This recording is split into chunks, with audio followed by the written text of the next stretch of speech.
ने पाकिस्तान पर water war declare कर दिया है। 62 सालों तक शांत रहने के बाद फाइनली इंडिया ने पाकिस्तान को एक रेगिस्तान बनाने की धमकी दे दी है।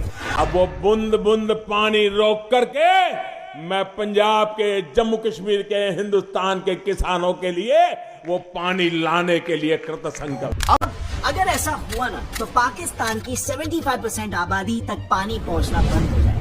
इनफैक्ट इंडस के बिना तो पाकिस्तान एक रेगिस्तान ही बन जाएगा। कि पाकिस्तान का 90% फूड प्रोडक्शन और 25% जीडीपी इसी नदी पर डिपेंडेंट है। और ये डिपेंडेंसी अगर देखा जाए ना तो कोई आज की डिपेंडेंसी नहीं है, बल्कि पार्टीशन के बाद से ही पाकिस्तान इस पर हमेशा डिपेंडेंट रहा। लेकिन everything change after the 1948 Indo पाक वॉर। इस वॉर के बाद ना इंडस वाटर शेयरिंग पर एक ट्रीटी की जरूरत पड़ गई।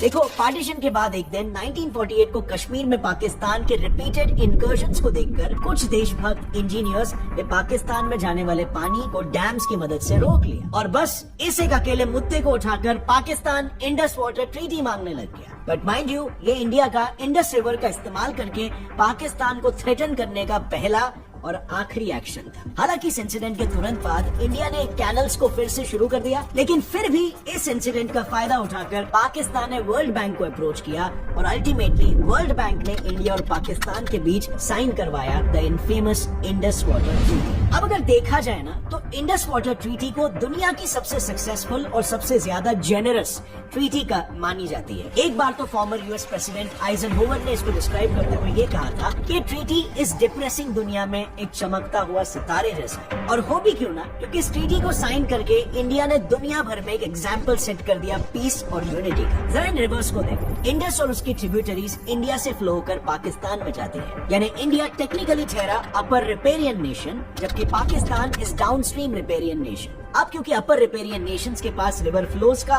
पूरा कंट्रोल होता है, इंडिया ने इसका बिल्कुल फायदा नहीं उठाया। उल्टा ये एडवांटेज होने के बावजूद भी इंडस की ये 3 ट्रिब्यूटरीज इंडस, झेलम और चीनाब पाकिस्तान के हिस्से में गई और बस ये 3 ट्रिब्यूटरीज द रावी, बियास और सुतलेज इंडिया को मिली। अब सुनने में ये बंटवारा एकदम एग्जैक्ट हाफ लगता है ना? लेकिन अगर असल में देखा जाए तो इस डिवीजन की वजह से इंडस वाटर के 168 मिलियन एकड़ फीट में से इंडिया को सिर्फ 33 मिलियन एकड़ फीट ही मिला, यानी कि सिर्फ 20%। और ऐसा लिटरली पहली बार हुआ है जब किसी अपर रिपेरियन कंट्री ने अपने हिस्से में से विलिंगली रिवर का इतना कम हिस्सा रखा हो अपने पास। इंडिया को सिर्फ 20% इंडस वाटर पर समझौता करना पड़ा। पर आखिर ऐसा क्यों? ऐसी भी क्या मजबूरी थी? वेल, इसे जानने के लिए ना हमें थोड़ा सा रिवाइंड करना होगा इस ट्रीटी के फॉर्मुलेशन के टाइम पर, नेगोशिएशंस पर। तो जैसे कि आपने पहले जाना था, पाकिस्तान को 2 देशों के बीच इस बायलैटरल मुद्दे में थर्ड पार्टी को इन्वॉल्व करना जरूरी था। पाकिस्तान के प्राइम मिनिस्टर जिन्ना ने तो ये तक कह दिया था कि पाकिस्तान पूरी तरीके से डेजर्ट बन जाएगा, वो चलेगा, लेकिन वो हिंदूज द्वारा दिए गए पानी के भरोसे नहीं रहेंगे।